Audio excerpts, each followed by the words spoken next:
కడప జిల్లా ప్రొద్దుటూరులోని స్థానిక తహసీల్దార్ కార్యాలయం ఆవరణంలో అంగన్వాడీ వర్కర్స్ అసోసియేషన్ నిరసన చేపట్టారు. సమ్మెకు మద్దతు తెలుపుతూ నంద్యాల మాజీ ఎమ్మెల్యే వరదరాజులరెడ్డి, మాజీ మున్సిపల్ చైర్మన్ రఘురామిరెడ్డి ఇతర నాయకులు హాజరయ్యారు. ఈ సందర్భంగా మాజీ ఎమ్మెల్యే నంద్యాల వరదరాజులరెడ్డి మాట్లాడుతూ ముఖ్యమంత్రి మొండి వైఖరి మార్చుకోకుండా జీతాలు పెంచకపోతే రాబోయే తెలుగుదేశం ప్రభుత్వంలో అంగన్వాడీ వర్కర్ల డిమాండ్లను తప్పకుండా నెరవేరుస్తామని హామీ ఇచ్చారు. ఇప్పటికే రాష్ట్ర వ్యాప్తంగా తెలుగుదేశం పార్టీ అంగన్వాడీ కార్యకర్తలకు సమ్మె చేసే వాళ్ళకి మద్దతు తెలియజేయడం జరిగింది. లోకేష్ గారు కూడా పాదయాత్రలో అంగన్వాడీ చేసే సమ్మెలో 2 సార్లు మాట్లాడడం కూడా జరిగింది. మరి అమరావతిలో విజయవాడలో చేసే సమ్మె కూడా కొంతమంది తెలుగుదేశం పార్టీ లీడర్లు కూడా వచ్చి మీకు మద్దతు తెలియజేయడం జరుగుతుంది.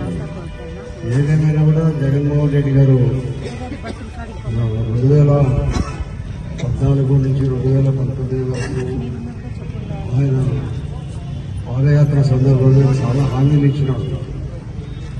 హామీలు ఎవరు అడిగితే ఇది సాధ్యమా అసాధ్యమా అనకుండా చాలా హామీలు ఇచ్చినాడు.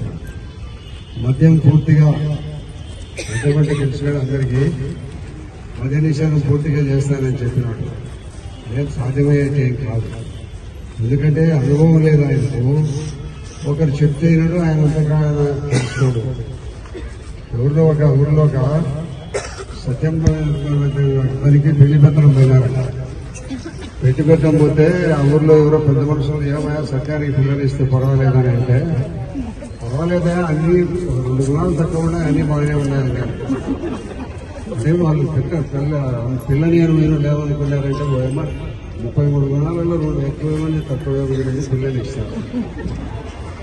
మళ్ళా కొంతకాలం జరిగినాక ఏమయ్యాయంటే ఇది 2 గుణాలు ఏమంటే ఒకరు చెప్తే అయినాడు అతను అందరికీ తెలుసుకోడు. మన జగన్మోహన్ రెడ్డి ముఖ్యమంత్రి కూడా ఎవరన్నా పెద్దలతో సలహా తీసుకోడు, ఎవరన్నా చెప్తే వినడు. ఇది ఆయన లక్షణం.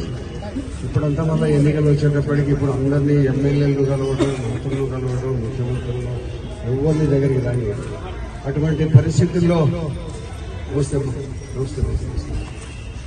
అట్లా ఉండబడిన ముఖ్యమంత్రి ఇప్పుడు అందరినీ పిలిచి మాట్లాడుతున్నాడు. ఎందుకంటే ఎన్నికల దగ్గరికి వస్తున్నాయి, ఎన్నికలు దగ్గరికి వస్తున్నాయి కాబట్టి అందరితో పిలిచి మాట్లాడుతున్నాడు. ఎందుకంటే మళ్ళా అధికారానికి రావాలంటే 2019 ఎన్నికల్లో మీరందరూ మేమందరం చాలా మంది కూడా రాజశేఖర రెడ్డి గారి కొడుకు కదా.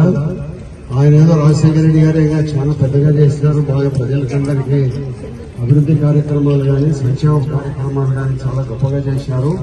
అటువంటి సంక్షేమ కార్యక్రమాలు కొడుకుగా ఈయన కూడా బాగా చేస్తారని అందరూ విపరీతంగా ఓట్లేసి 175 సీట్లు అసెంబ్లీలో ఉంటే 151 సీట్లు వినిపించారు.